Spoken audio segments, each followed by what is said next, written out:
देव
ভক্তি ভাবনা রে রহিছি স্থিতি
তুমর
তুমি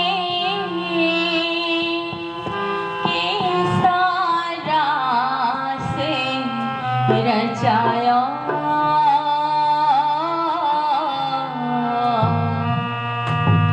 के सारा रचाया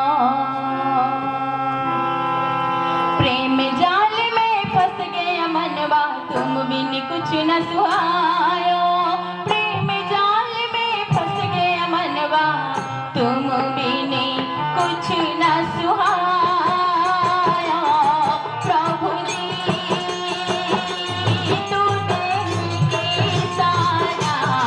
see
বর্তমান কীর্তন পরিবেশন করবে আমার জগন্নাথ দাস।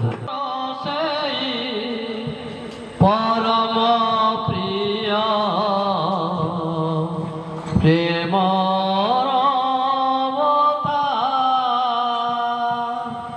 যার নাম পরশে প্রেম পরশে জগত বিভ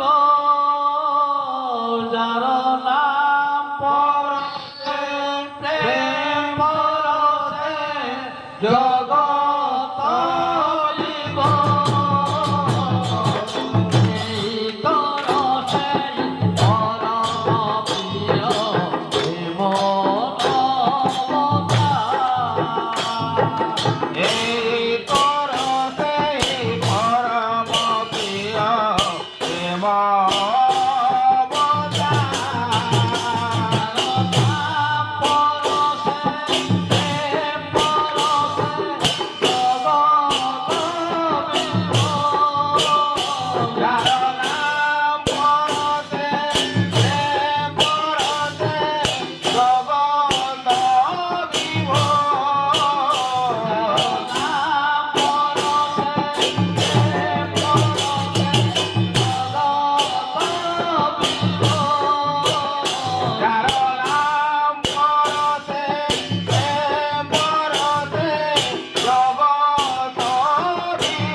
जननी श्री श्री बड़वा परम पूज्यपाद श्री श्री बड़वा परम पूज्यपाद श्री श्री आचार्य देव ए चतुर्देवंकर श्री चरण प्रबंधरे जनाई अनंत कोटि प्रणाम इष्ट परिवार प्रति प्रत्येक श्री चरण प्रबंधरे जनाई अनंत कोटि प्रणाम भाद्र परिक्रमार ये शुभ अवसर ये अवसर वरेण्य संचालक प्रधान उद्देश्य भक्ति पुदरायण जयगुरु वरेण्य ठाकुर पुतपांधारी कर्मी तथा पूज्य उद्देश्य भक्ति पुदरायण जयगुरु वरेण्य गुरुभ्रात मंडली स्नेहमयी मात्र मंडली साधु सज्जन मंडली छोट छोट पिला माने ग्रामवासी समस्त उद्देश्य जनाए भक्ति प्रीति भरा रायण जयगुरु भाद्र परिक्रमार 25तम दिवस এই অবসরে জগন্নাথপুর গ্রামে ভাই ও মা মানকর মিলিত সমাবেশ ଆମେମାନେ ମଧ୍ୟ ତାଙ୍କ ସହିତ ସାମିଲ ହେଇଯାଇଛୁ। ଉଦ୍ଦେଶ୍ୟ କିନ୍ତୁ ଏକ ମହତ୍ ଉଦ୍ଦେଶ୍ୟ।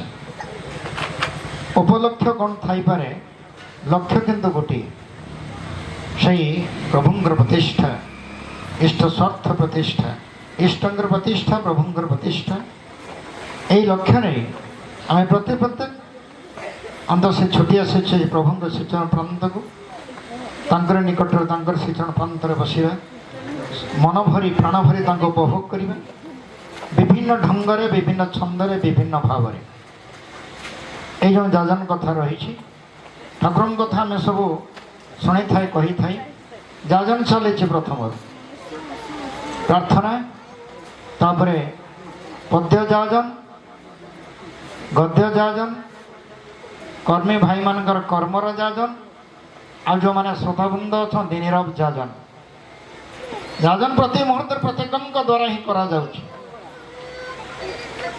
प्रार्थना भी जाजन थिले भजन भी जाजन थिला ता भीतर ठाकुर कथा गुण कीर्तन करा जाइछि।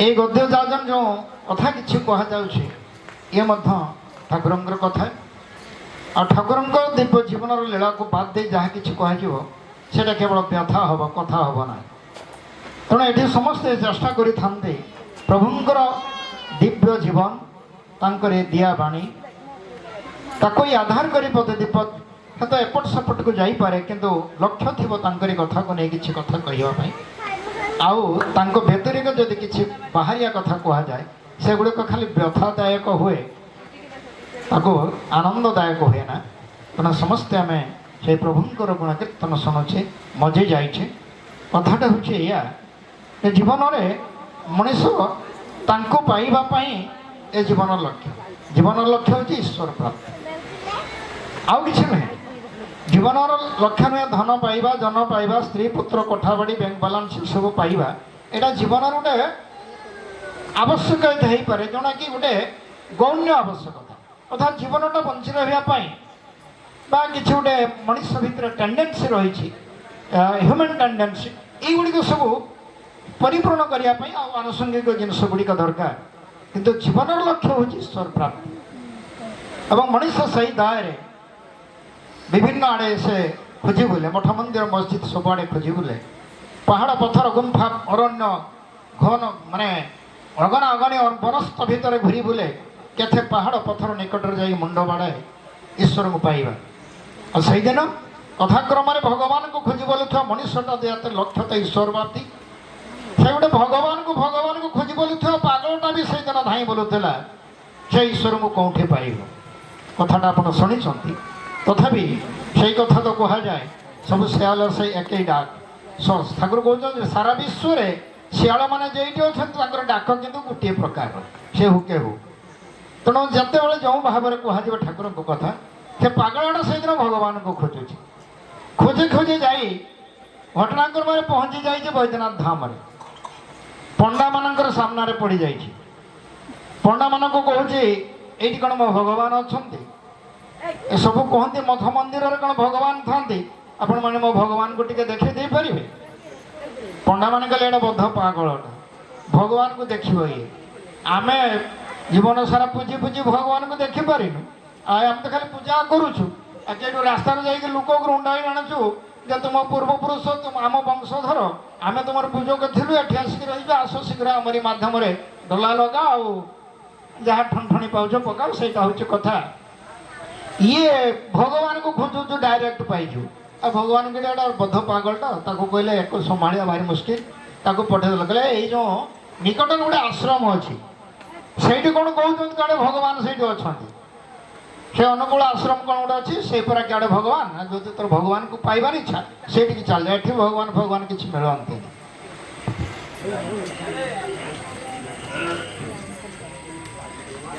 ଠିକ ଅଛି ଭଗବାନ ସେ ଧାଇଁଛି କହିଲା ହଉ ଠିକ ଅଛି ସରଳ ବିଶ୍ୱାସୀ ମଣିଷଟା ନା ପାଗଳଟା ତ ଈଶ୍ୱର ପାଗଳ ଈଶ୍ୱରଙ୍କୁ ଖୋଜି ଖୋଜି ସୃଷ୍ଟି ଆଜି ହାହୁତାଶ ଚିତ୍କାର କରୁଛି ତାଙ୍କୁ ପାଇବା ପାଇଁ ସ୍ରଷ୍ଟାଙ୍କୁ ଆକୁଳ ବିକୁଳ ବିକାଳ ମାନେ ଆକୁଳ ବ୍ୟାକୁଳ ଚିତ୍କାର କରୁଛି ସ୍ରଷ୍ଟାଙ୍କୁ ଟିକେ ପାଇବା ପାଇଁ ପୁତ୍ର ଆଜି ପାଉଛି ବାପ ବୋଲି ପାଗଳ ହେଇ ବୁଲୁଛି ସେଇ ଈଶ୍ୱରଙ୍କୁ ଖୋଜି ବୋଲୁଥିବା ଭଗବାନଙ୍କୁ ଖୋଜି ବୋଲୁଥିବା ମଣିଷଟା ଯେତେବେଳେ ପହଞ୍ଚି ଯାଇଛି ସେଠି ଠାକୁରଙ୍କୁ ଯାଏ ଗଲ ସେଇ ମଣିଷଟାକୁ ଟିକେ ନେଇ ଆସିଲୁ ଆବୁର ଜାବୁର ମଣିଷଟା ଲଟା ଜଟା ହେଇଯାଇଛି ଅନେକ ଦିନ ତ କ୍ଷରଭଦ୍ର ହେଇନି ପାଗଳଟା ଛୁଟି ଆସିଛି କିଏ ତାର ଅଛି କ'ଣ କରିଛି ସେସବୁ ସେ ଜାଣିନି ଛୁଟି ଆସିଛି ଠାକୁର ଭାଇ ତାକୁ ନେଇକି ଆଗେ ଟିକେ ଗାଧା ପାଧା କରିଦିଅ କ୍ଷରଭଦ୍ର କରିଦିଅ ତା ଖାଇବାର ବ୍ୟବସ୍ଥା କରିଦିଅ ଖାଇଛି କି ନାହିଁ ଲୋକଟା ଜଣାପଡ଼ୁଛି କି ଯେ କ୍ଷୁଧିତ ମଣିଷଟା କ୍ଷୁଧାର୍ତ ବ୍ୟକ୍ତିଟା ତାକୁ ଖୋଇଦିଅ ଆଣ ଟିକେ ସବୁକିଛି କରିଦିଆହେଲା ତାପରେ ତାକୁ ତାଙ୍କୁ ବିଶ୍ରାମ ଦେବା ପାଇଁ ରୁମ୍ଟେ ଦେଇଦିଅ ସେ ରୁମ୍ରେ ବିଶ୍ରାମ ନେଇଛି ତାପରେ କହିଲେ ସନ୍ଧ୍ୟା ଯେତେବେଳେ ହେଲା ତାକୁ ପଠେଇଲେ ଲୋକ ତାକୁ ଯାଉ ଡାକି ଆଣ ସେ ପ୍ରାର୍ଥନାକୁ ଆସିବ ବସିଛି ଆସିକି ପାଗଳାଟା ଦେଖୁଛି ନିର୍ମିମେଷ ନୟନରେ ଠାକୁରଙ୍କୁ ଅନେଇ ଚାଲିଛି କିଛି କହୁନାହିଁ ପ୍ରାର୍ଥନା ଚାଲିଛି ଭକ୍ତ ସମାବେଶ କେତେ ଆଲୋଚନା ଚାଲିଛି ଏମିତି ଦିନ ପରେ ଦିନ ଗଡ଼ି ଚାଲିଲେ ସକାଳ ସନ୍ଧ୍ୟା ପ୍ରାର୍ଥନା ହୁଏ ସେ ଆସି ବସେ କିଛି ଭକ୍ତମାନେ ନାଲିଶ କରିଛି ଠାକୁରଙ୍କୁ ଠାକୁର ଏ ପାଗଳାଟା ଖାଲି ଆସିଛି ବସିଛି କିଛି ତ କାମ ତା ଦ୍ୱାରା ହେଇପାରୁନି ସତ୍ସଙ୍ଗତରେ ଖାଲି ଅନ୍ନ ଧ୍ୱଂସ କରୁଛି ଠାକୁର କହିଲେ ଯାଏ ତାକୁ କହିଦେବ ତାର କି ଯାଏ ଆସେ ଖାଇଲେ ସେ ମୋର ଖାଉଛି ତାର କ'ଣ ଖାଉଛି ଏ ତ ଯାହା ଠାକୁର ଆପଣ ଜଣକୁ କୁହନ୍ତି ଆପଣ ଜାଣିଛନ୍ତି ଚୋରକୁ ଯେତେବେଳେ ଗାଳି ଦିଆହେଇଛି ଠାକୁର କହୁଛନ୍ତି ତୁ ଯଦି ଚୋରକୁ ଗାଳି ଦେଇଛୁ ତା ଘରେ ଯାହା ଯାହା ଦରକାର ତା ସ୍ତ୍ରୀ ପୁତ୍ର ପରିବାର ପରିବେଶ ଚଳିବା ପାଇଁ ତାକୁ ନେଇ ଦେଇଆ ସେ ଯାହା ହେଉ ସିଆଡ଼କୁ ଯିବାନି ଭଦ୍ର ସେ ପାଗଳାଟି କିଛି ଦିନ ପରେ ବହୁତ ଦିନ ଚାଲିଯାଇଛି ତାପରେ ଠାକୁର ଦିନେ ଡାକୁଛନ୍ତି ପାଖକୁ ଏ ଧନରେ ମଣିରେ ଟିକେ ମୋ ପାଖକୁ ଆସିଲୁ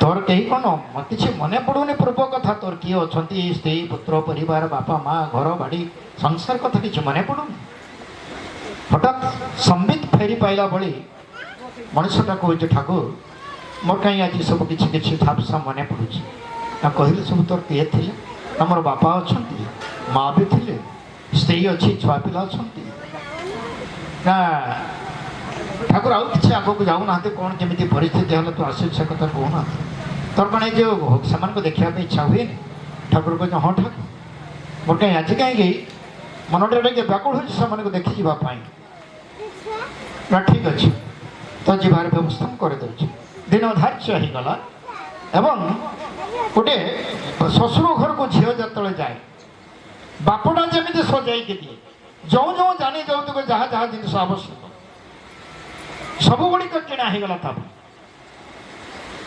ସବୁଗୁଡ଼ିକ ଠାକୁର ବରାଦ ଦେଇକି କିଣା କରିଲେ ଏବଂ ସୁନ୍ଦର ଜିନିଷ କିଣା କରିଲେ ଦିନ ଧାର୍ଯ୍ୟ ହେଇଗଲା ଟ୍ରେନ୍ର ଟିକଟ କାଟି ଦିଆହେଇଛି ଠାକୁର ନିଜେ ତାକୁ ଜିନିଷପତ୍ର ସବୁ ଲୋଡ଼ ହେଇଗଲା ଠାକୁର ନିଜେ ଯାଉଛନ୍ତି ତାକୁ ଛାଡ଼ିବା ପାଇଁ ଟ୍ରେନ୍ ପ୍ଲାଟଫର୍ମ ଟ୍ରେନ୍କୁ ଯଥା ସମୟରେ ଟ୍ରେନ୍ ମଧ୍ୟ ଆସିଗଲା ଆଉ ଟ୍ରେନ୍କୁ ତାକୁ ଚଢ଼େଇ ଦିଆଗଲା ଟ୍ରେନ୍କୁ ଚଢ଼େଇ ଯାଇଛି ଗେଟ୍ ଆଗରେ ସେ ଝୁଲିକି ରହିଛି ଠାକୁର କହୁଛନ୍ତି ଏଇ ଧନରେ ମଣିରେ ପୁଣି ଚାଲି ଆସିବୁ ସେ କହୁଛି ଠାକୁର ଆଉ ମୋର ଯିବା ହେବନି ଆପଣଙ୍କ ବ୍ୟତିରେକ ସଂସାରରେ ମୋର କେହି ନାହିଁ ଆପଣଙ୍କ ବ୍ୟତିରେକ ମୋ ଜୀବନଟା ଅସହାୟ ଏ ଜୀବନର ଯନ୍ତ୍ରଣାକୁ ମୁଁ ଭୁଲି ପାରିବିନି ଠାକୁର ମୋର କେଣେ ଆଉ ଯିବା ହେବନି ଟ୍ରେନ୍ରୁ ଓହ୍ଲେଇ ପଡ଼ୁଛି ଟ୍ରେନ୍ ଛାଡ଼ି ଦେଉଛି ନାଇଁ ଠାକୁର ମୁଁ ଯିବି ନାହିଁ ଆପଣଙ୍କ ବ୍ୟତିରେକ ମୋ ଜୀବନର ମୂଲ୍ୟ କିଛି ନାହିଁ ଆପଣଙ୍କୁ ଛାଡ଼ି ମୁଁ ଗୋଟିଏ ମୁହୂର୍ତ୍ତ ବଞ୍ଚି ପାରିବିନି କହିକି ଟ୍ରେନ୍ରୁ ଚିଲା ମାରି ଦେଉଛି ଆଉ କିନ୍ତୁ ଯିବା ହେଲା ନାହିଁ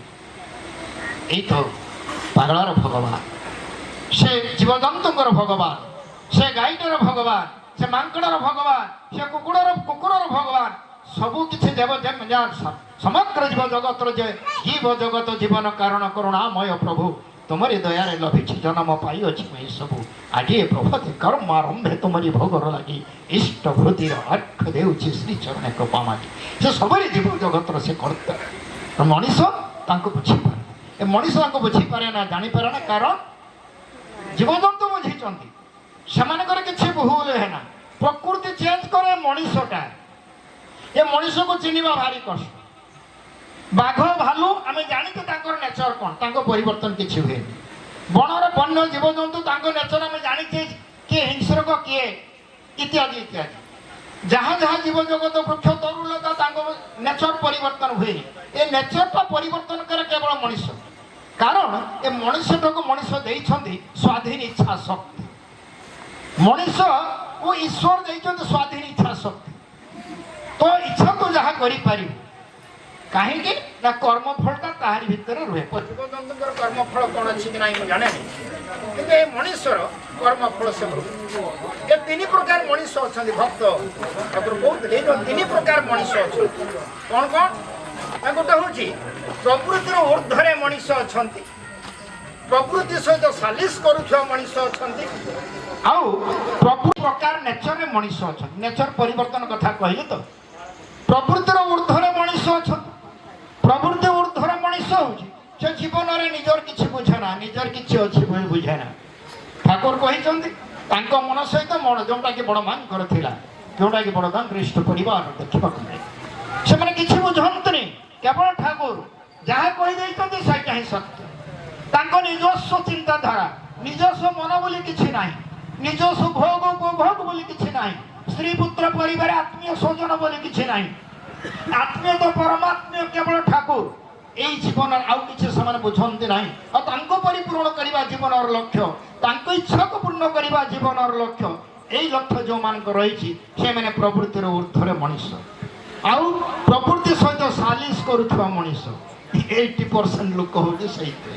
ଆମେ ସବୁ, ଆପଣମାନେ, ଆମେ, ମୁଁ ସବୁ ପ୍ରକୃତି ସହିତ ସାଲିସ କରି ଠାକୁରଙ୍କର ବାଣୀ ପଢ଼ିଲେ, ଦିବ୍ୟ ଜୀବନର କଥା ପଢ଼ିଲେ, ଏବଂ ମୋର କିଛି ପ୍ରବୃତ୍ତି ମଧ୍ୟ ରହିଛି ତାକୁ ଟିକେ ଘାଣ୍ଟା ଘୁଣ୍ଟି କରିଦେଇକି ମିକ୍ସଚର ଘଣ୍ଟ କରିଦେଇକି କେତେଟା ପ୍ରଭୁଙ୍କର କଥା ମୋ ପ୍ରବୃତ୍ତି ସହିତ ଶୁଆଉଛି ସେତିକ ମାନିବି। ଆଉ ଯେଗୁଡ଼ା ମୋ ପ୍ରବୃତ୍ତି ରହିଛି କିନ୍ତୁ ପ୍ରଭୁଙ୍କର ବାଣୀ ସେଗୁଡ଼ାକୁ ସୁହେଲା ଭଳି ନୁହେଁ, ସେଗୁଡ଼ା ଠାକୁର କହିଛନ୍ତି, ସମସ୍ତଙ୍କ ପାଇଁ କହିଛନ୍ତି, ଖାଲି ମୋରି ପାଇଁ କ'ଣ କହିଛନ୍ତି? ଅନ୍ୟମାନେ କରନ୍ତୁ, ମୁଁ ଟିକେ ମୋ ବାଟରେ ଚାଲେ। ଅର୍ଥାତ୍ ଯେତିକ ସୁହେଲା ସେତିକି ମାନିଲି, ଆଉ ଯେତିକ ସୁହେଲାନି ଠାକୁରଙ୍କ ବାଣୀ ମୋ ବାଣୀ ସହିତ। ଠାକୁର କହିଛନ୍ତି କ'ଣ? ଯେ ମାଛ ମାଂସ ଖାସନା, ପିଆଜ ରସୁଣ ମାଧୁର୍ୟ ମୋ ସୁହାଇଲାନି, ମୋ ପ୍ରକୃତି ମୋର ଟିକେ ଖାଇବାର ଲୀଳାସ ମାନେ ଲାଳସା ଅଛି। ତେଣୁ ଦୀକ୍ଷାଟେ ନେଲି। ମା କହିଲା ଯେ ତୁ ନେଲୁ ନେଲୁ, ଇଏ 10-12 ବର୍ଷର ଛୁଆଟାକୁ ନାତିଟାକୁ ମାରିଦେଲ ନା ତୁ?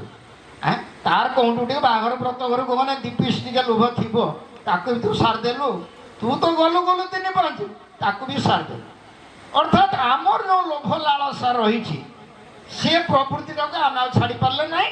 ସେଇଟା ଆମ ପ୍ରବୃତ୍ତି ଯେତେବେଳେ ପ୍ରଭୁଙ୍କ ପ୍ରବୃତ୍ତି ଦିଆଯାଇଥିବା ବାଣୀ ସହିତ ସୁହେଲା ନାହିଁ, ଆମେ ସେତିକି ମାନି ପାରିଲେନି। କେତିକି ମାନିଲେ ନା ଇଷ୍ଟବୃତ୍ତି ଟିକେ କରିବା କଥା ଠାକୁର କହିଛନ୍ତି ତ କରିଦେବା। ତେଣୁ ଏସବୁ କ୍ଷେତ୍ରରେ ପ୍ରକୃତି ପ୍ରରୋଚିତ ମଣିଷ ଆମେ ସବୁ। ଆଉ କ'ଣ ନା ପ୍ରକୃତି ସାଲିସ ଗୋଟେ ପ୍ରକୃତି ପ୍ରରୋଚିତ, ସମ୍ପୂର୍ଣ୍ଣ ଈଶ୍ୱରଙ୍କ କଥା ମାନିବା ପାଇଁ ନାରାଜ ଥିବା କିଛି ମଣିଷ, ପ୍ରଭୁଙ୍କ କଥା କିଛି ମାନିବାନି।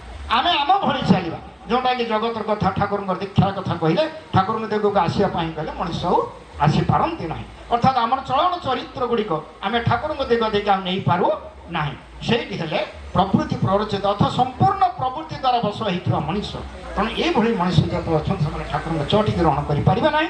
ତେଣୁ ଆସନ୍ତୁ ଆମେ ଏଇଭଳି କ୍ଷେତ୍ରରେ ଯେତେବେଳେ ମଣିଷ, କିଛି ମଣିଷ ଅଛନ୍ତି ଆମର ଏଇଭଳି ମଣିଷ ଠାକୁରଙ୍କୁ ଗ୍ରହଣ କରିକି ଯେଉଁମାନେ ଆଜି ଦୂରେଇ ଯାଇଛନ୍ତି, ଆଜିର ଅଭିଯାନ ଆଚାର୍ଯ୍ୟ ଦେବଙ୍କର ଯେଉଁ ଆହ୍ୱାନ ଆସିଛି ଏବଂ ସର୍ବୋପରି ପୂଜନୀୟ ଅଭିନନ୍ଦଙ୍କର ପ୍ରବଳ ପ୍ରୟାସ, ଯେଉଁ ରାଇଟ୍ ଯେ ଡିପି ୱାର୍କର କଥା, ସେଇମାନଙ୍କ କତିକି ଯିବା।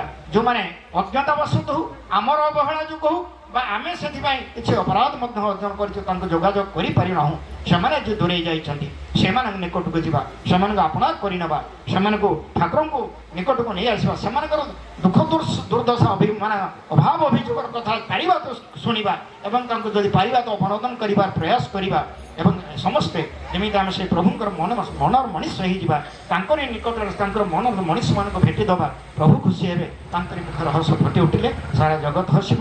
ଆମ ପ୍ରତି ପ୍ରତ୍ୟେକ ନିଜର ବ୍ୟକ୍ତି ଚରିତ୍ରକୁ ସୁଧାରିବା ପାଇଁ ଚେଷ୍ଟା କରିବା, କାରଣ ଆମର ଚରିତ୍ର ହେଉଛି ଶ୍ରେଷ୍ଠ ଯାଜନ। ଆମେ ଯେମିତି ହେଇ ଛିଡ଼ା ହେବା, ଆମକୁ ଦେଖି ଲୋକ ଦେଖିବେ ଯେ ଆମର ପ୍ରାଣବଲ୍ଲଭ ଯେମିତି।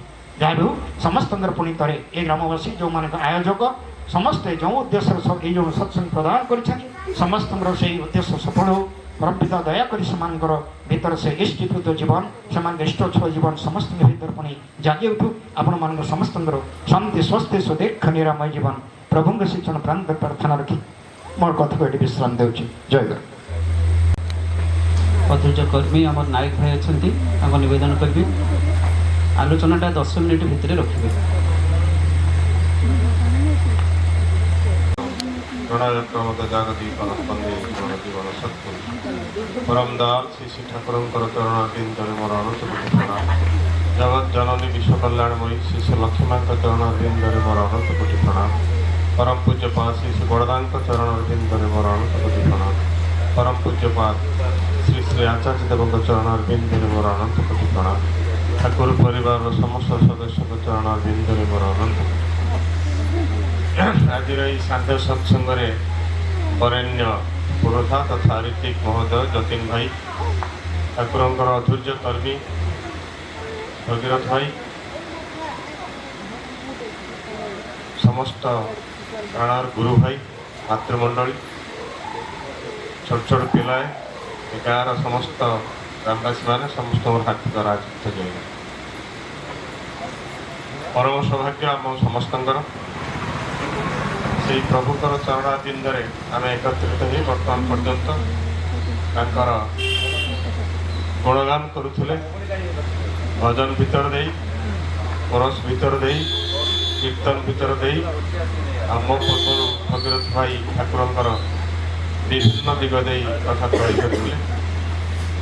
ତେବେ ବର୍ତ୍ତମାନ ମୁଁ ଏଇ ଗ୍ରାମବାସୀମାନେ ଯେଉଁ ଭାଇମାନେ ମିଳିତ ଉଦ୍ୟମରେ ଯେଉଁ ସତ୍ସଙ୍ଗ ପ୍ରଦାନ କରିଛନ୍ତି, ପ୍ରଭୁଙ୍କ ଚରଣାବିନ୍ଦରେ ଆମେ ଏକତ୍ରିତ ହେଇଛେ, ସେ ଭାଇମାନଙ୍କର ଆପଣମାନଙ୍କର ତଥା ଏ ଗ୍ରାମବାସୀ ସମସ୍ତଙ୍କର ମଙ୍ଗଳ ପ୍ରାର୍ଥନା କରେ ସେଇ ପ୍ରଭୁଙ୍କର ଚରଣାବିନ୍ଦରେ। ସମୟ 10 ମିନିଟ୍ 35 ହେଇଗଲା। ଏବେ କଥା ହେଉଛି ଠାକୁରଙ୍କ ବିଷୟରେ ଅଜସ୍ର ଉକ୍ତି ଅଛି, ଅଜସ୍ର ଆଉ ସେ ଅଜସ୍ର ବାଣୀ ଦେଇଛନ୍ତି। ଭକ୍ତମାନଙ୍କୁ ଠାକୁର ପଚାରିଥିଲେ ଏ ଯେଉଁ ବାଣୀ ସବୁ ଦିଆଗଲା କାହା ପାଇଁ ଦିଆଗଲା? ବିଭିନ୍ନ ଲୋକ ବିଭିନ୍ନ ପ୍ରକାର କଥା କହିଥିଲେ, କିନ୍ତୁ ବଡ଼ଦାଙ୍କୁ ଯେତେବେଳେ ପଚରାଗଲା, ବଡ଼ଦା କହିଲେ ଏ ବାଣୀ ଗୁଡ଼ା ସବୁ ମୋ ପାଇଁ। ମୋର କହିବାର ଉଦ୍ଦେଶ୍ୟ, ଆମେ ଅନେକ ଶୁଣିଲୁ, ଅନେକ ମଧ୍ୟ ପଢ଼ିଲୁ, ଅନେକ ମଧ୍ୟ କହିଲୁ, କିନ୍ତୁ କେତେ ଦୂର ମୋ ଜୀବନ ଭିତରେ ମୁଁ ତାକୁ ପ୍ରତିଫଳିତ କରୁଛି ସେଇଟା ଜାଣିବା କଥା। ବହୁତ ବଡ଼ ବଡ଼ କଥା ବକ୍ତାମାନେ ତାଙ୍କର ତୋଳି ଧରନ୍ତି। ମୁଁ ଖାଲି ଛୋଟିଆ କଥାଟିଏ କହୁଛି। ଠାକୁରଙ୍କୁ ଯେତେବେଳେ ପଚରା ହେଇଥିଲା ବ୍ରହ୍ମଜ୍ଞାନ ସମ୍ପର୍କରେ, ଠାକୁର କହିଲେ ବ୍ରହ୍ମଜ୍ଞାନ ମାନେ ସାଧାରଣ ଜ୍ଞାନ, କାଣ୍ଡ ଜ୍ଞାନ। ଏ ସମ୍ପର୍କରେ ଗୋଟେ ଗପଟି ଅଛି, ସେ ଗପଟି କହିବି। ଗପଟି ହେଉଛି ଗୋଟିଏ ଗାଁର 4 ଜଣ ସାଙ୍ଗ, 3 ଜଣ ଭଲ ସ୍କଲାର, ଭଲ ପାଠ ପଢ଼ିଲେ, ପାଠ ପଢ଼ି ଗାଁକୁ ଆସିଲେ। ଗାଁକୁ ଆସିଲା ପରେ ସେମାନେ ଚାହିଁଲେ ଗୋଟେ ଜାଗାକୁ ଯିବା, ଭୋଜି କରିବା, ମଉଜ ମଜଲିସ୍ କରିବା, ଗଲେ। କିନ୍ତୁ ଏ ଚତୁର୍ଥ ସାଙ୍ଗଟା ପାଠ ପଢ଼ିନି। 3 ଜଣ ବାହାରକୁ ଯାଇକି ପାଠ ପଢ଼ିଥିଲେ, ଚତୁର୍ଥ ସାଙ୍ଗଟା ପାଠ ପଢ଼ିନି। ସେଠୁ ସେ ଚତୁର୍ଥ ସାଙ୍ଗ ନୂଆ ପାଇଁ ସମସ୍ତେ ମନା କଲେ, କହିଲେ ହେଡ଼ା କି ଜାଣିନି, ସେ ଯାଇ କ'ଣ କରିବ? ତେଣୁ ଇଏ 3 ଜଣ ଗଲେ। ତଥାପି ତାଙ୍କ ଭିତରେ କହିଲେ ହଁ ସେ ସାଙ୍ଗଟା ତ ଛୁଆ ବେଳ, ତଥାପି ତା ଗୋଟେ ସାଙ୍ଗ ନେଇକି ଜଷ୍ଟ କିଛି ବାଟ ଯାଉଛନ୍ତି, ଦେଖିଲେ କିଛି ମାନେ ଗଦା ହେଇଛି, ଅସ୍ଥି ଗଦା ହେଇଛି। ସେ ହେଠୁ ତାଙ୍କର ଜ୍ଞାନ ଗୌଣ ଭିତରେ ଜାଣିଗଲେ ଯେ ଅସ୍ଥି ଗଦାଟା ହେଉଛି ଗୋଟେ ସିଂହ। ତେଣୁ ଜଣେ କହିଲା ମୁଁ ତା ହାଡ଼ ଗୋଡ଼ ସବୁ ଯୋଡ଼ି ଦେଇପାରିବି, ଆଉ ଜଣେ ସାଙ୍ଗ କହିଲା ମୁଁ ତାକୁ ଅସ୍ଥି ନାଇଁ ଯୋଉ ରକ୍ତ ଆଉ ମାଂସ ଦେଇପାରିବି, ଆଉ ଜଣେ କହିଲା ମୁଁ ତାକୁ ଜୀବନ୍ୟାସ ଦେଇପାରିବି।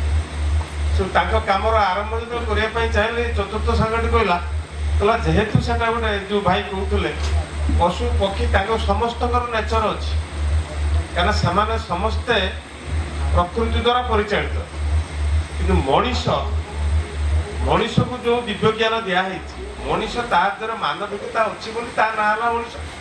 ତେଣୁ ସେ ଯେତେବେଳେ ତାର ମାନବିକତାକୁ ହରେଇ ଦେଉଛି ସେ ମଧ୍ୟ ପଶୁ ହେଇଯାଉଛି। ତେଣୁ ଆମର ପ୍ରକୃତି ଅଛି ଆମର, ଆମେ ମାନବିକତା ଆମର ରହିବା ଦରକାର, କିନ୍ତୁ ଆମର ମାନବିକତା ରହୁନାହିଁ ବୋଲି ଆମେ ପଶୁ ହେଇଯାଉଛି। ତେଣୁ ସେ 3 ଜଣ ତାଙ୍କ କାମ ଆରମ୍ଭ କଲେ। ଇଏ ସେଇଠୁ କହିଲା ଯେ ଏଇ ଯୋଉ କରିବ ସିଂହଟା ଯେତେବେଳେ ଜୀବନ ପାଇଯିବ ସେ ତମକୁ ଛାଡ଼ିଦେବ ନା, ଅର୍ଥାତ୍ ୟାର କାଣ୍ଡ ଜ୍ଞାନ ଥିଲା, କିନ୍ତୁ ସେମାନଙ୍କର କ'ଣ ଥିଲା ବହୁତ ଜ୍ଞାନୀ, ସେମାନେ ବହୁତ ଜ୍ଞାନ ଥିଲା କିନ୍ତୁ କାଣ୍ଡ ଜ୍ଞାନ ନଥିଲା, ଯୋଉଥିପାଇଁ କି ସେମାନେ ୟା କଥା ଶୁଣିଲେନି। ଯେତେବେଳେ ଅସ୍ଥି ଠିକ୍ ଠାକ୍ ହେଇଗଲା, ଯୋଡ଼ି ଜାଡ଼ି ହେଇଗଲା, ରକ୍ତ ମାଂସ ହେଇଗଲା, ଖାଲି ଜୀବନ ଦାନଟା ବାକି ଅଛି, ଏ ଗଛଟେ ଥିଲା ପାଖରେ ଗଛକୁ ଚଢ଼ିଗଲା। ଠିକ୍ ସେଇ ସମୟରେ ଯେତେବେଳେ ତାକୁ ଜୀବନ ଦାନ ଦିଆଗଲା, ସିଂହ ଗର୍ଜନ କରିକି ମାଡ଼ି ବସିଲା 3 ଜଣଙ୍କୁ, ଆଉ ୟାର ତ ଉପାୟ ନାହିଁ, କ'ଣ କରିବ, ସାଙ୍ଗମାନଙ୍କୁ ଉଦ୍ଧାର କରିପାରିଲାନି, ତେଣୁ ତା ଜୀବନଟା ରକ୍ଷା ହେଇଗଲା। ଏଇଟା ହେଉଛି କାଣ୍ଡ ଜ୍ଞାନ। ଦ୍ୱିତୀୟ କଥାଟି ମୁଁ କହୁଛି, ଆମେ ସମସ୍ତେ କ'ଣ କରୁଛନ୍ତି ନା, ଯେତେବେଳେ ବାପା ମା ସେମାନେ ଆଡଭାଇସ୍ କରନ୍ତି ପିଲାମାନଙ୍କୁ, ବା ଆମେ ଗୁରୁଜନ ମାନେ ଆଡଭାଇସ୍ କରନ୍ତି ଆମର ବଂଶଧର ମାନଙ୍କୁ ଯେ ଏଇ ଭୁଲ କାମଟା କରନା, କିନ୍ତୁ କଥା ହଉଛି ଠାକୁର କହିଲେ ଯେ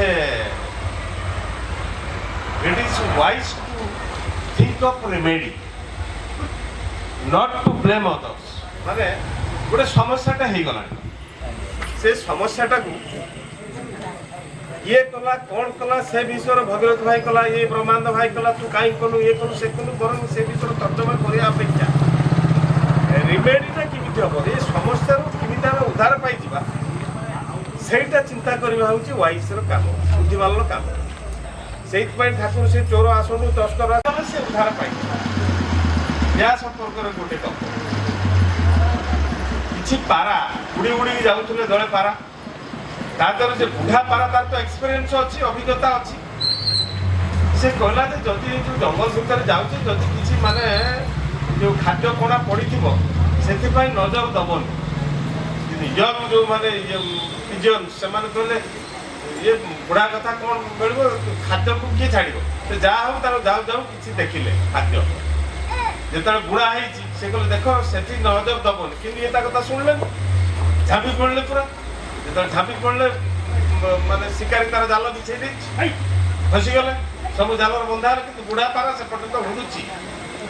ଆଚ୍ଛା, ଏଇଠି ଯଦି ସେ ସମସ୍ତେ ପରସ୍ପର ଗାଳି କଲେ, ୟାରି ପାଇଁ ଆମେ ଏମିତି କଲୁ, ୟାରି ପାଇଁ ସେମିତି କଲୁ, ଆମେ ଫସିଲୁ, ଏଇ ଯେଉଁ ଗାଳି ଗୁଲୋଜ ଭିତର ଦେଇକି ଯଦି ସମୟଟାକୁ ଅତିବାହିତ କରାଯିବ, ବାଣୁଆ ଆସିବ ବା ଯିଏ ପକେଇଥିଲା ତାର ଆସିବ, ପାରା ଗୁଡ଼ା ସବୁ ଗୁଛେଇକି ନେଇ ପଳେଇବ। ତେଣୁ ଇଏ କଲେ ଦେଖ ଏଠି ରିମେଡି ଦରକାର, ଯାହା ତ ସମସ୍ୟା ହେଇଗଲାଣି, କିନ୍ତୁ ଉଦ୍ଧାର ପାଇବା ପାଇଁ ଚିନ୍ତା କରିବାଟା ଦରକାର। ତେଣୁ ସେ କହିଲା ଗୋଟେ କାମ କର, କଥା ତ ମାନିଲନି, ପଡ଼େଇ ସାରିଲାଣି, କାହାକୁ କେହି ଗାଳି କରନି, ମୁଁ ଯେତେବେଳେ 1 2 3 କହିବି ଏକାଥରକେ ବଳ ଖର୍ଚ୍ଚ କରିକି ଉପରକୁ ଉଠିବ, ଯାହାଦ୍ୱାରା ଜାଲ ସହିତ ଉଠିକି ପଳେଇବ, ଆଉ ମୁଁ ଯେଉଁ ବାଟେ ବାଟେ ଯାଉଛି ତମେ ସେଇ ବାଟେ ବାଟେ ମୋତେ ଫଲୋ କରିବ। ତାହା ହିଁ ହେଲା।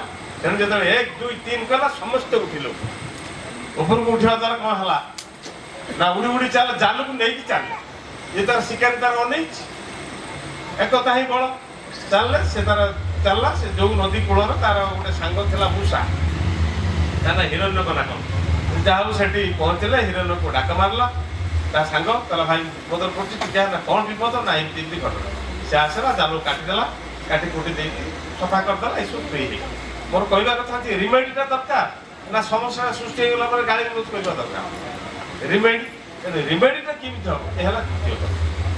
ଆଉ ଗୋଟେ କଥା ଅଛି, ଗୋଟେ ଛୋଟ ପାଖର ଯାହା ହେଇ ନପାରିବ ନାଇଁ, ଯାହା ହେଇପାରିବ ଗୋଟେ ବଡ଼ ପାଖରେ ମଧ୍ୟ ତାହା ହେଇପାରିବ। ତେଣୁ ସମସ୍ତେ ସମାନ, ଏଇ ଦୃଷ୍ଟିରୁ ଆମେ ବିଚାର କରିବା, ସମସ୍ତେ ସମାନ।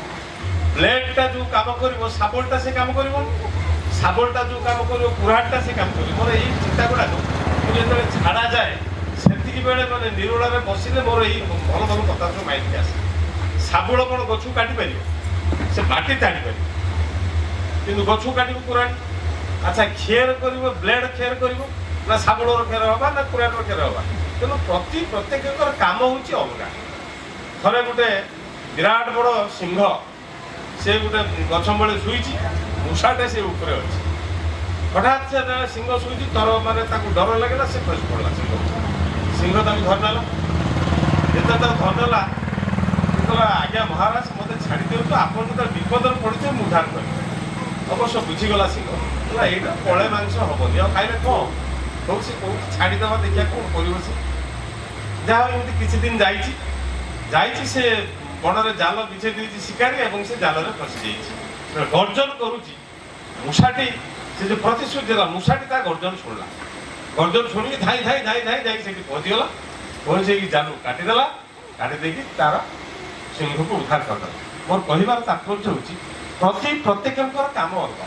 ସେ ପୁରୁଷ ହଉ, ସ୍ତ୍ରୀ ହଉ, ଝିଅ ହଉ, ପୁଅ ହଉ, କାମର ଚାକର ହଉ, ମାଷ୍ଟର ହଉ, ପ୍ରିନ୍ସିପାଲ ଠାରୁ ପିଅନ ଠାରୁ ଆରମ୍ଭ କରି ପ୍ରିନ୍ସିପାଲ ପର୍ଯ୍ୟନ୍ତ ପ୍ରତ୍ୟେକଙ୍କର କାମକୁ ଆମେ ସମାନ ଭାବରେ ଦେଖିବା। ତା କାମ ସେଇଟା, ସେ ଜଣେ କୃଷକ ହଉ, ବ୍ୟକ୍ତି ହଉ, ବା ଯିଏ ଯେଉଁ ସ୍ତରର ହଉ, କାହାରି କାମକୁ ନିମ୍ନ କରାଯାଇପାରିବନି, ଯେମିତି ଉଦାହରଣଟା ଦେବି। ତେଣୁ ଠାକୁରଙ୍କ ପାଖକୁ ଆମେ ଆସିଛେ, ଠାକୁରଙ୍କ ଭାବଧାରା ଭିତରେ ଆମେ ଅନୁପ୍ରାଣିତ ହେଇକି ଆମେ କେତେ ଦୂର ଠିକ୍ ହେଇପାରିବା, ପରସ୍ପର ଭିତରେ ଆମେ ଠାକୁରଙ୍କ ଯଜନ ଯାଜନ ଇଷ୍ଟଭୂତି ସ୍ରଷ୍ଟି ସଦାଚାର ଉତ୍ତର ଦେଇ ଆମେ କରେକ୍ସନ ହେବା, ଏବଂ ଆମକୁ ଦେଖିକି ଅନ୍ୟମାନେ କରେକ୍ସନ ହେବେ। ଯୋଉଥିପାଇଁ କି ଠାକୁର କହିଥିଲେ ତମକୁ ଦେଖିକି ଲୋକ ମତେ ଚିହ୍ନିବେ। ଅର୍ଥାତ୍ ଆମେ ଠାକୁରଙ୍କ ଭଳି ହେଲେ ତ ଆମକୁ ଲୋକ ଦେଖିକି ସେ ଚିହ୍ନିବେ। ଯେତେ ଡିପି ଘର କଲେ କ'ଣ ହବ, ଆମେ ଯାଇ ତା ପାଖକୁ କହିବା ଗାଡ଼ି ଶୁଣିକି ଆସିବା। ଆମର ତ ଚରିତ୍ର ମାନେ ଇଏ ତ ଠିକ୍ ଠିକଣା ନାହିଁ। ତେଣୁ ଆଗ ଠିକଣା କର, ତାପରେ ଠିକଣା ପାଖକୁ ଯାଇକି କରେକ୍ସନ। ତେବେ ଯାହା ହଉ, ଆଉ ଥରେ ଆପଣମାନେ ସମସ୍ତଙ୍କର ଏ ଗାଁର ଆଉ ଯେଉଁ ପିଲାମାନେ ଏସବୁ ସତ୍ସଙ୍ଗ ଆୟୋଜନ କରିଛନ୍ତି ସମସ୍ତଙ୍କ ମଙ୍ଗଳ କାମନା କର। ବନ୍ଦେ ପୁରୁଷୋତ୍ତମ ଜୟ। ପ୍ରତିଭର୍ତ୍ତା ପ୍ରଭୁ ବିଷ୍ଟ ଈଶ୍ୱର পুরুষোত্তম আব্রহ্মস্তম্ভ উঠাদা সদৃষ্ট নমস্তে। জীবনেশ্বর শিশু ঠাকুর বিশ্ববন্দনীয় শিষ্য লক্ষ্মীমান আচার্য শিষ্য বড়দার পরম পূজ্যপাদ শিষ্য আচার্য সমস্ত রাতোচନରେ মনোনন্ত কোটি প্রণাম জଣାଉଛି। ଦିଗ ସତ୍ସଙ୍ଗର ପୂଜ୍ୟ ବରେଣ୍ୟ କର୍ମୀ ମଣ୍ଡଳୀ, ଗୁରୁଭାତ ମଣ୍ଡଳୀ, ମା ମାନେ, ଛୋଟ ପିଲାମାନେ, ଏଇ ଗାଁର ଗ୍ରାମବାସୀ ବୃନ୍ଦ ସମସ୍ତଙ୍କୁ ମୋର ଭକ୍ତିପୂତ ଜୟ ଜଣାଉଛି। ଶ୍ରାବଣ ପରିକ୍ରମା ସରିଛି, ଭାଦ୍ରବ ପରିକ୍ରମାରେ 25 ଦିନରେ ପହଞ୍ଚିଲୁଣି। ଆଉ 5 ଦିନ ପରେ ମଙ୍ଗଳବାର 16 ତାରିଖ ଆପଣମାନଙ୍କୁ ସୂଚନା ଦେଇଥାଏ, ସେ ଠାକୁରଙ୍କର ଆବିର୍ଭାବ ଦିବସ ଆମର ଉତ୍ସବ ଆକାରରେ ରେମୁଣା ସତ୍ସଙ୍ଗ କେନ୍ଦ୍ରରେ ପାଳିତ ହେବ, ଯେମିତିକି ସବୁ କେନ୍ଦ୍ର ବିହାର ମନ୍ଦିରମାନଙ୍କରେ ପାଳିତ ହେବାକୁ ଯାଉଛି। ଆପଣମାନଙ୍କର ସହଯୋଗ ଯେଉଁଭଳି ଭାବରେ ରୁହେ ସେଭଳି ଭାବରେ ରହିବ। ଆଉ ନିମନ୍ତ୍ରଣ ମଧ୍ୟ କରିଦିଆଯାଉଛି ଯେ ଆପଣମାନେ ସମସ୍ତେ ଆଉ ସେଇ ମଙ୍ଗଳବାର ଦିନ ସକାଳୁ ଠାରୁ ବିଭିନ୍ନ ମାଙ୍ଗଳିକ କ୍ରିୟାନୁଷ୍ଠାନ ଭିତରେ ଦେଇକି ଆବିର୍ଭାବ ଦିବସ ପାଳନ ହେବ, ଆପଣମାନେ ଯୋଗଦାନ କରିବେ। ଘନ ଘନ ବର୍ଷା ହୁଏ ବୋଲି ଆଷାଢ଼ ଶ୍ରାବଣକୁ ଆମେ ବର୍ଷା ଋତୁ କହୁ। ଆଉ ଆମର ଏଇ ଶ୍ରାବଣ ମାସ ଆଉ ଭାଦ୍ରବ ମାସ ପ୍ରତ୍ୟେକ ଦିନ ସତ୍ସଙ୍ଗ, ଇଏ ଗୋଟେ ସତ୍ସଙ୍ଗ ଋତୁରେ ପରିବର୍ତ୍ତନ ହେଇଛି। ଯେଉଁ ଋତୁରେ ଯେଉଁ କଥା ହେବା କଥା, ଯେହେତୁ ଏଇ ଋତୁରେ ସବୁବେଳେ ସତ୍ସଙ୍ଗ ହେଉଛି, ଆକୁ ସତ୍ସଙ୍ଗ ଋତୁ କୁହାଯାଇପାରେ। ଅଜୟ ଭାଇ, ଅଜୟ ସାହୁ, ବିଜୟ ସାହୁ, ଭଗବାନ ସାହୁ, ସୁବାସିନୀ ମା ଏବଂ ତା ସହିତ ଆମର ଘଡ଼େଇ ପରିବାର ମିଳିତ ଭାବରେ ପ୍ରତ୍ୟେକ ବର୍ଷ ଏଠି ସତ୍ସଙ୍ଗ ପ୍ରଦାନ କରିଥାନ୍ତି। ଆଜି ମଧ୍ୟ ସତ୍ସଙ୍ଗ ପ୍ରଦାନ କରିଛନ୍ତି। ଆପଣମାନେ ବାରମ୍ବାର এই ସତ୍ସଙ୍ଗ ସବୁ ଯାଆନ୍ତି। ମୁଁ ଛୋଟ କଥାଟିଏ କହିବା ପାଇଁ ଚାହୁଁଛି, ସତ୍ସଙ୍ଗ କଲେ କ'ଣ ମିଳେ? ବିଭିନ୍ନ ଲୋକ ବିଭିନ୍ନ ଆନ୍ସର ଦେବେ। ସତ୍ସଙ୍ଗ ଗଲେ ଆପଣମାନେ କୁହନ୍ତୁ କ'ଣ ମିଳେ? ସତ୍ସଙ୍ଗ ଗଲେ, ସତ୍ସଙ୍ଗ ଆସିଲେ କ'ଣ ହେବ? ବେଳେ ରାଙ୍ଗାମା ଆଶ୍ରମରେ ଏଇ ଆନ୍ସର ଦେଇଛନ୍ତି। ରାଙ୍ଗାମା ହେଉଛନ୍ତି ଶିଷ୍ୟ ବରଦାଙ୍କର ସହଧର୍ମିଣୀ। କିଛି ମା ବସିଛନ୍ତି, କହୁଛନ୍ତି ଏ ଯେ ନନ୍ଦଦୁଲାଲ ଚକ୍ରବର୍ତ୍ତୀ, ତାଙ୍କ ବଂଶରେ ଗୋଟେ ଗ୍ରହ ଦୋଷ ଥିଲା। ଯେ ବିବାହ କରୁଥିଲା, ଭ୍ରୂଣ ସଞ୍ଚାର ହେଲା ମାନେ ସ୍ୱାମୀ ମୃତ୍ୟୁବରଣ କରୁଥିଲା। ତେଣୁ ନନ୍ଦଦୁଲାଲ ଦା ଘର ଛାଡ଼ି ସେତେବେଳେ ଠାକୁରଙ୍କ କଥା ସବୁ ଭାରତ ବର୍ଷରେ ପ୍ରଚାରିତ ହେଉଥାଏ, ଯାଇକି ଆଶ୍ରମରେ ରହିବେ ବୋଲି ସେ ଇଚ୍ଛା ପ୍ରକାଶ କଲେ। ଆସିକି ଠାକୁରଙ୍କ ପାଖରେ ନିବେଦନ କଲେ। ଠାକୁର କହିଲେ ତୁ ଏ ଆଶ୍ରମରେ ରହିପାରିବୁ? ଆଶ୍ରମରେ ରହିବାକୁ ହେଲେ ବହୁତ କଷ୍ଟ ସ୍ୱୀକାର କରିବାକୁ ପଡ଼ିବ। ଆମେ କରିବୁ। ଆଉ ତତେ ଷୋଡ଼ଶୀ ଭବନ ପାଖରେ ଗୋଟେ ବେଞ୍ଚ ମିଳିବ, ସେ ବେଞ୍ଚରେ ହିଁ ଶୋଇବାକୁ ପଡ଼ିବ, ସେଇଟା ତୋର ଘର। ଗୋଟେ କଷଟିଆ ନାଲି ଗାମୁଛା ପିନ୍ଧିକି ସେ ଆସିଥିଲେ, ସେଇ ବେଞ୍ଚରେ ସେ ଶୋଇଲେ। ବ୍ରାହ୍ମଣ ଲୋକ ଦାରୁଆ ନଦୀରେ ଗାଧେଇଲେ, ଆନନ୍ଦ ବଜାରରେ ଯାହା ଖାଦ୍ୟ ପରିବେଷଣ ହୁଏ ତାକୁ ଖାଇଲେ। ଅନେକ ଦିନ ପରେ ସେ ଲକ୍ଷ୍ମୀ ମାଙ୍କର ଦୃଷ୍ଟିଗୋଚରରେ ଆସିଲେ। ମାନେ ତୁ ବ୍ରାହ୍ମଣର ଛୁଆ, ଠାକୁରର ପୂଜା ଅର୍ଚ୍ଚନା କରିପାରିବୁ ନା? ହଁ ପାରିବି। ସେଥିରେ ଠାକୁର ଦେଇଥିବା ଡ୍ୟୁଟିଟା ପରିସମାପ୍ତ ହେଲା। ଲକ୍ଷ୍ମୀ ମା ଯେଉଁ ଡ୍ୟୁଟି ଦେଲେ ଯେ ପୂଜା ଅର୍ଚ୍ଚନାର ଦାୟିତ୍ୱରେ ରହିଲେ। ଠାକୁର ତାକୁ ଯେ ବିବାହ କରିବା କଲେ, ତାଙ୍କ ଘରର ଯେଉଁ ମାନେ ନେଗେଟିଭ୍ ଆଟିଚ୍ୟୁଡ୍ ଥିଲା ତାକୁ ଝିଅ ବାଛି ଦେଲେ, ବିବାହ କଲେ। ସେ ନନ୍ଦଦୋଳାରୁଦା ବିବାହ କରିବା ପରେ ତାଙ୍କର ଗୋଟେ କନ୍ୟା ସନ୍ତାନ ହେଇଥିଲା। ଏ କନ୍ୟା ସନ୍ତାନକୁ ସେ ଯେତେବେଳେ ବିବାହ ଦେଲେ, ଠାକୁରଙ୍କର ପୂଜକ ତ ଇଏ ଯେଉଁମାନେ ସବୁ ଆସନ୍ତି ତାଙ୍କ ପକେଟରେ କିଛି ଗଳେଇ ଦିଅନ୍ତି, ରଖି ରଖି ଯାହା ରଖିଥିଲେ। ତାଙ୍କ ଜ୍ୱାଇଁକୁ ଗୋଟେ 4 ହ୍ୱିଲର କାର୍ ଗିଫ୍ଟ ଦେଇଥିଲେ। ସେ ସମୟରେ ରାଙ୍ଗାମା କହୁଛନ୍ତି ସତ୍ସଙ୍ଗ ଆସିଲେ ଏଇଆ ହୁଏ। ଏଇଟା ମୁଁ କହୁନାହିଁ, ରାଙ୍ଗାମା କହୁଛନ୍ତି ସତ୍ସଙ୍ଗ ଆସିଲେ এইভাবে অবস্থায় মଣିষ পৌঁছে। মু 2-3টা উদাহরণ দেবি এটি। এই যে সাহু পরিবার সৎসঙ্গ করছেন, এমানকর কাম হচ্ছে রাতে 3টারে উঠিকি বসছেন অনেক ভাই মা মানে এই মেন্ঢরা গ্রামে। রাতে 4টা বেড়ে উফুড়া হয়ে থাকে কুশলা, পালঙ্গ, ধনিয়া পত্র, মেথি পত্র, এই যে সব পাখে ছোট ছোট এইটি গোটে পোখরী দেখুন, ছোট ছোট পোখরী এমানকর আছে। চুঙ্গি লগাইকি এমানে ধুଅନ୍ତି। সেইভাবে পরিবারে আমার সুভাষিনী মাঙ্কর পুଅ সিপুন বর্তমান আমার বারিপদা জেলর কনস্টেবল অনেক। কৈলাস ভাই চালিগলে, আপনার মানে দেখিছেন। 150-200 টঙ্কার আমি সৎসঙ্গ করলে সে নিয়ে যাওয়া মাইক টিয়ার করলা, আর 2-4টা টিউবলাইট রଖିলা। সে যা হোক ব্রেন ম্যালেরিয়ারে দেহ রক্ষা কলে। সিপুন মা আমার সুভাষিনী মা ঠাকুরଙ୍କୁ ছাড়ি না, চেষ্টা রখিছেন। তাঁর পিলামানে বি ঠাকুরଙ୍କ দীক্ষা গ্রহণ করছেন, সুন্দর পাঠ পড়িছেন। আপন সমাজরে হুয়েত লোক মানে আপন তাঁকু কেহি চিহ্নি নথিবে, সে যাইকি কিন্তু তাঁক যুগরে তাঁক জায়গায় কূଳରେ লাগিলেଣି। ମାଆଙ୍କୁ ପେଟ ପୋଷିବାର ଦାନା ଯୋଗାଉଛନ୍ତି। ଆମର ଯାଇ ସାଧାରଣ ଘରର ପିଲା ଏଇ ଘାସ ମାପୁଡ଼ି କରି କୁରାଇକି କ'ଣ ଟିକେ ପନିପରିବା ଚାଷ କରିକି ଆମେ ବଞ୍ଚିଥାନ୍ତେ। ସେ ଗୋଟେ ସ୍କୁଲର ଶିକ୍ଷୟିତ୍ରୀ। ଆମର ଇତି ଯିଏ ଗୀତ ଗାଉଥିଲା, ହାଇ ଗୁଜୁରାଟରେ କେଉଁଠି ଜୟପୁରରେ ଯାଇକି ପିଜି କରିକି ଆସିଲାଣି। ଏଇ ହେଉଛି ଏଇଟିକାର କଥା ଯାହା ରାଙ୍ଗାମା କହୁଥିଲେ। ରାଙ୍ଗାମା ଦ୍ୱିତୀୟ ଉଦାହରଣଟି ଦେଇଥିଲେ। କହିଲେ ଆମମାନେ ଯେତେବେଳେ ଠାକୁରଙ୍କର ବୋହୂ ହେଇକି ଆସିଲୁ, 2ଟା ଶାଢ଼ୀ ଥିଲା। ଠାକୁର ପରିବାରରେ ଆମର ଗୋଟେ ନିୟମ ଅଛି ଯେ ସକାଳେ ଯେଉଁ ଶାଢ଼ୀ ଗାଧେଇ ଥାଉ, ଯେଉଁ ଶାଢ଼ୀଟା ପିନ୍ଧି ଥାଉ, ଭାତ ଫାତ ରାନ୍ଧି ସାରିଲା ପରେ ଆମକୁ ସେ ଶାଢ଼ୀଟା ଧୋଇବାକୁ ପଡ଼େ। ବେଳେବେଳେ ଏଇ ବର୍ଷା ଋତୁରେ କ'ଣ ହୁଏ ନା, ସକାଳେ ଯେଉଁ ଗାଧୁଆ ହେଇଥାଏ ସେ ଶାଢ଼ୀଟା ଶୁଖି ନଥାଏ, ଏବଂ 3ଟା ବେଳେ ଖାଇ ଖୁଆ ସାରିକି ପୁଣି ଯେଉଁ ଶାଢ଼ୀଟା ପଖାଳା ଯିବ, ସେ ଶାଢ଼ୀଟା ପଖାଳିଲା ପରେ ଆମକୁ ଉଦା ଶାଢ଼ୀ ପିନ୍ଧିବାକୁ ପଡ଼େ। ରାଙ୍ଗାମା କହୁଛନ୍ତି ଉଦା ଶାଢ଼ୀ ପିନ୍ଧିବାକୁ ପଡ଼େ। ଆଉ ମୁଁ ତ କହିବି, ଆପଣ ଏଇ ମୁଁ କଅଁରାଳିରେ ଦେଖିଛି ଆମ ଘରମାନଙ୍କରେ ଗୋଟେ ଶାଢ଼ୀ ପିନ୍ଧିକି ଏଇ ଉପର କାନିଟାକୁ ଧୋଇବେ ଗଡ଼ିଆରେ। ଯେଉଁ ମା ମାନେ ବୃଦ୍ଧ ଲୋକମାନେ ବସିଛନ୍ତି ଜାଣିଥିବେ, ଉପର ଲୁଗାଟାକୁ ଧୋଇବେ, ତାପରେ ଏ ତଳେ ଏଇ ଯେଉଁ ଅଣ୍ଟାର ଯେଟା ପିନ୍ଧା ହେଇଥିବ ତାକୁ ଖସେଇକି ଏଟାକୁ ପିନ୍ଧିକି ସେଟାକୁ ଧୋଇବେ। ଧୋଇକି ଆମମାନଙ୍କୁ ପାଠ ପଢ଼େଇଛନ୍ତି। ମୋ ମା ସେଟା କରୁଥିଲା, ମୁଁ ଦେଖିଛି ଆଖିରେ କେତେ ଅଭାବ ଭିତରେ। ରାଙ୍ଗାମା କହୁଛନ୍ତି ବର୍ତ୍ତମାନ ଆପଣମାନେ ସବୁ ଆଣିକି ଶାଢ଼ୀ ଦେଉଛନ୍ତି, ମୋର ଶାଢ଼ୀର ଅଭାବ ନାହିଁ, ଏ ଶାଢ଼ୀକୁ ଆପଣମାନଙ୍କୁ ବାଣ୍ଟି ଦେବାକୁ ପଡ଼େ। ରାଙ୍ଗାମା କହୁଥିଲେ ସତ୍ସଙ୍ଗ ଆସିଲେ ଏଇଆ ହୁଏ। ସତ୍ସଙ୍ଗ ଆସିଲେ କ'ଣ ହୁଏ ନା, ମଣିଷ ଯେତେବେଳେ ତାଙ୍କ ସହିତ ଯୁକ୍ତ ହେଇକି ଚାଲେ, ସେ ପରଶମଣି, ତାର କିଛି ଅଭାବ ଅସୁବିଧା ରୁହେ ନାହିଁ। ତା ଅର୍ଥ ନୁହେଁ କିଛି କାମ ନକରି ବସି ରହିଲେ ସବୁ କିଛି ମିଳିଯିବ। ବହୁତ ପରିଶ୍ରମ କରିବାକୁ ପଡ଼ିଥିଲା ନନ୍ଦଦୋଳାଙ୍କୁ। ଅନେକ ବର୍ଷ ବିତିଯାଇଛି ସେ এই যে মেজরে শুইবা, বেঞ্চরে শুই শুই জীবন কাটিয়েছি। আপনার দেখেইথিবে লাস্ট পার্টরে সে তাঁর বহুত এইভাবে গোটে ফতেই পিন্ধিথাନ୍ତି। ସେମାନେ ଦେଖିଥିବେ ଆମର ଏଇ ଆଗରେ ଯେଉଁ 3 ଜଣ ବସିଛନ୍ତି ଭଲକି ଜାଣିଛନ୍ତି।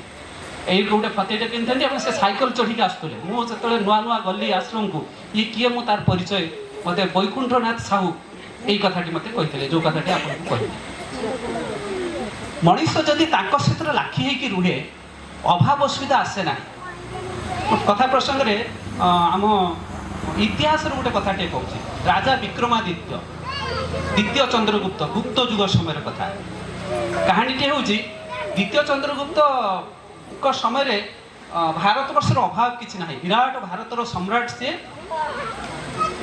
ତାଙ୍କୁ ବିକ୍ରମାଦିତ୍ୟ କୁହାଉଛି ଅନେକ ରାଜ୍ୟ ଜୟ କରିଛନ୍ତି ସେ ଚାଷୀମାନଙ୍କର ଉନ୍ନତି କଥା ଚିନ୍ତା କଲେ ଦେଖିଲେ ଅନେକ ସମୟରେ ରାତି 8ଟା 9ଟା ବେଳେ ଯେଉଁ ସବୁ ଚାଷମାନେ କରିଥାନ୍ତି ଏବେ ସବୁ ସକାଳେ ହାଟ ହେଉଛି ସକାଳେ ହାଟ ଆଗରୁ ସେତେବେଳେ ସକାଳେ ହାଟ ହେଉନଥିଲା ସବୁ ସନ୍ଧ୍ୟାରେ ହିଁ ହାଟ ହେଉଥିଲା ଇଏ ଚାଷୀମାନେ 8ଟା 9ଟା ପରେ ଅନେକ ଜିନିଷ କ'ଣ ଘରକୁ ଫେରେଇ ଆଣନ୍ତି ଆଗରୁ ଘରକୁ ଫେରେଇ ଆଣୁନଥିଲେ ସେଇଠି ଫିଙ୍ଗି ଦେଇ ଆସୁଥିଲେ କହିଲେ ଆଉ ଇଏ ବିକ୍ରି ହେବ ନା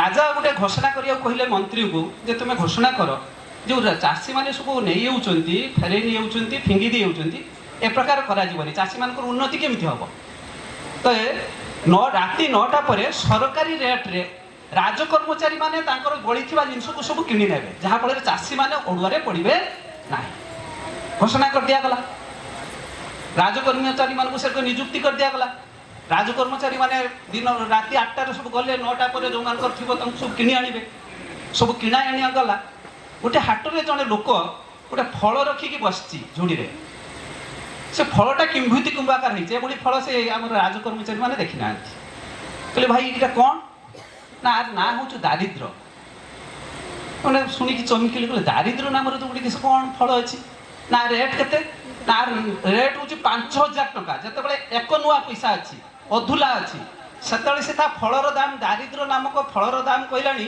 5,000 ଟଙ୍କା ଆଶ୍ଚର୍ଯ୍ୟ ହେଲେ କହିଲେ ଏଇଟା କେମିତି କ'ଣ କରେ ରାଜାଙ୍କୁ ଟିକେ ପଚାରିବାକୁ ପଡ଼ିବ ରାଜାଙ୍କୁ ଯାଇକି ରାଜକର୍ମଚାରୀମାନେ ଗଲେ ଏଠି କିଛି ରହିଲେ ପଚାରିଲେ ଯେ ଯାହା ବି ହେଲେ ରାଜାଜ୍ଞା ଘୋଷଣା ହେଇଛି ଯଦି ଆକୁ ପାଳନ ନ କରାଯିବ ତାହେଲେ ରାଜ ଅପରାଧ ହେବ ରାଜ ଅପରାଧ ହେଲେ ପ୍ରଜାମାନଙ୍କର ଅମଙ୍ଗଳ ହେବ ତୁମେ କିଣି ଆଣ ତାକୁ କିଣି ଆଣିଲେ ତା ପରଦିନ ଯେତେବେଳେ ରାଜସଭା ବସିଛି ଗୃହଲକ୍ଷ୍ମୀ ଆସିକି ଛିଡ଼ା ହେଲେ ରାଜା ପଚାରିଲେ କାହିଁକି ତୁମେ ଏଠି କାହିଁ ଉଭା ହେଲ ନା ମୁଁ ଏଠି ରହିପାରିବି ନାହିଁ ଦାରିଦ୍ର ଯେଉଁଠି ରହିବ ସେଠି ଗୃହଲକ୍ଷ୍ମୀ ରହିପାରିବେ ନାହିଁ ମୋତେ ଯିବା ପାଇଁ ଆଜ୍ଞା ଦେବ ନା ଯାଆନ୍ତୁ ତା ପରଦିନ ରାଜସଭା ବସିଛି ଜଣେ ଦେବପୋମ ମଣିଷ ଆସିକି ଉଭା ହେଲେ କହିଲେ ଆପଣ କିଏ ନା ମୁଁ ଦାନ ନା ତୁମର କାମ କ'ଣ ନା ମୁଁ ଏଠି ରହି କ'ଣ କରିବି ଗୃହଲକ୍ଷ୍ମୀ ରହୁନାହାନ୍ତି ରହିଲେ ନାହିଁ ଗୃହଲକ୍ଷ୍ମୀ ନହେଲେ ତ ଦାନ ହେଇପାରିବ ନାହିଁ ତାହେଲେ ମୋର କାମ କ'ଣ ମୁଁ ତ କିଛି କର୍ମରେ ଲାଗିବି ନାହିଁ ନା ତୁମେ ତାହେଲେ ଯାଅ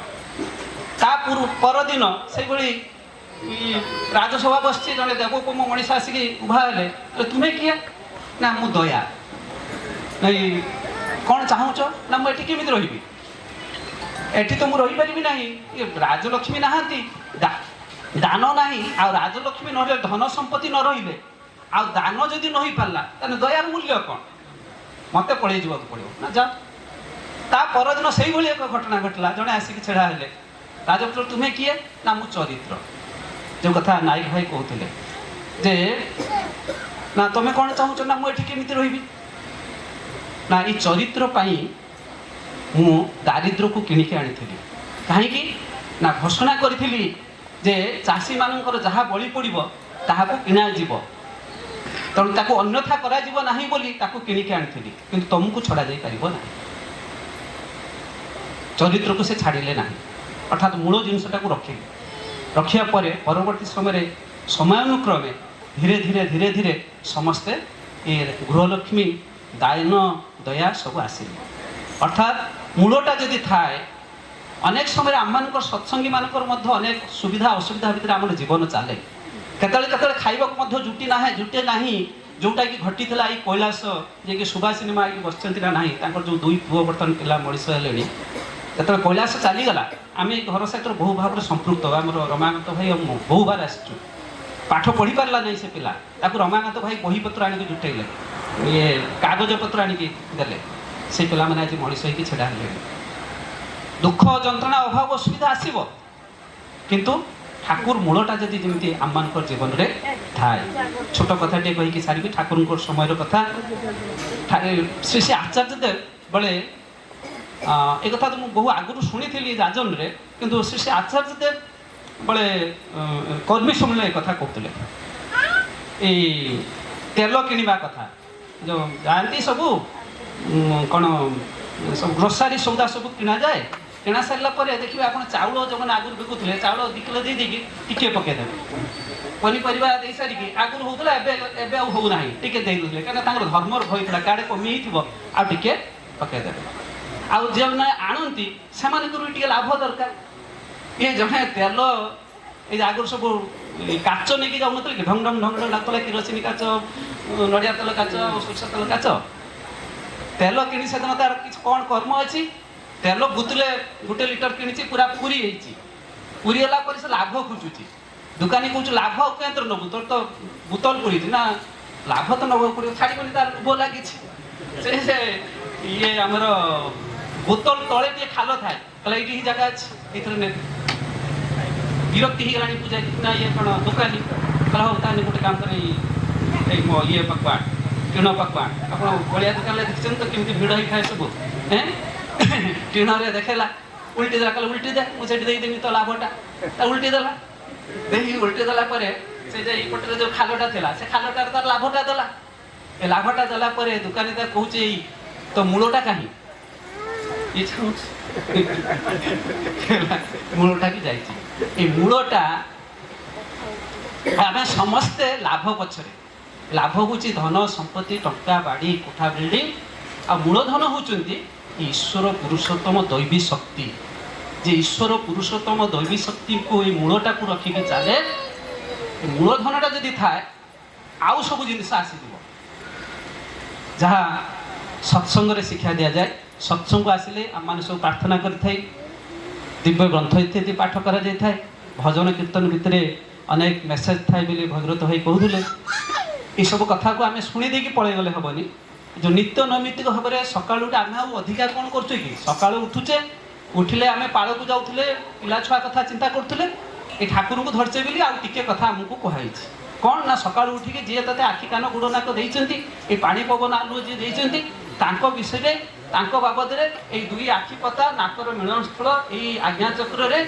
15-20 मिनिट नाम ध्यान करेंगे प्रार्थना करेंगे बापा माँ को प्रणाम करेंगे गुरुजन को मानवे एवं जी जहाँ कम चली पाड़ को जीवार अच्छी चाष करार अच्छी दुकान खोलार अच्छी चलीगले जीवा रास्तार चलला बेले नाम करेंगे माँ मैंने रोषे कला बेले नाम करेंगे खसला बेले नाम करेंगे कौन बिछना बिछुच्च नाम करेंगे बस मनटा एठिक जीवनी आम स्त्री लोक मैंने कौन करती कि किए जब किए कौन कथा है लुचई गुचई शुणती आम गाँ मानक कौन कहला मो ना कि कहूँ कि जो समयटा आम एथि दे दूचे से समयटा जब आम नाम करवा ये कथा को मन जीव ना अतः मूलधनटा रूलधनटा रही सबकि लाभ ही आसो समस्त शांति सृष्टि कामना करी रोचे पुणी थे अनुरोध जनाऊँगी आसंता 16 तारिख मंगलवार ब्राह्म मुहूर्त विभिन्न मांगलिक क्रियानुष्ठान भितर देखिए रेमुणा सत्संग केन्द्र में श्री ठाकुर 138तम जन्मदिवस उत्सव पालन हम आपण मैंने समस्ते योगदान करेंगे। जय गुरु।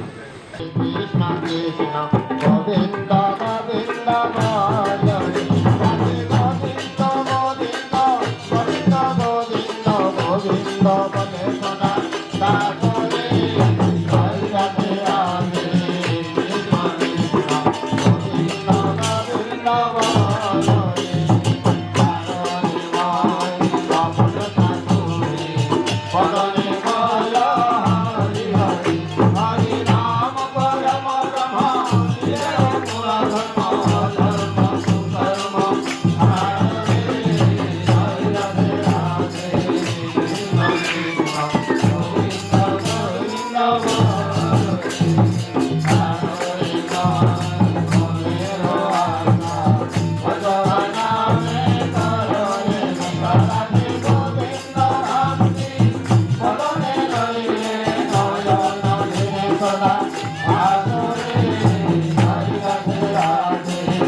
की जय। परम प्रेममय श्री श्री ठाकुर अनुकूलचंद्र जी की जय। परम आराध्या जगत जननी श्री श्री लक्ष्मी माँ की जय। परम आराध्या जगत जननी श्री श्री लक्ष्मी माँ की जय। परम आराध्या जगत जननी श्री श्री लक्ष्मी माँ की जय। परम पूज्यपाद श्री श्री वरदा की जय। परम पूज्यपाद श्री श्री वरदा की जय। परम पूज्यपाद श्री श्री वरदा की जय। परम पूज्यपाद श्री श्री आचार्य देव की जय। परम पूज्यपाद श्री श्री आचार्य देव की जय। परम पूज्यपाद श्री श्री आचार्य देव की जय। सात संग जय। सात संग जय। सात संग जय। वंदे पुरुषोत्तम वंदे पुरुषोत्तम वंदे आर्य वंदे आर्य वंदे मातृ वंदे मातृवंदे वंदे अहं इष्ट दैवतम वंदे अहं दैवतम वंदे पुरुषोत्तम वंदे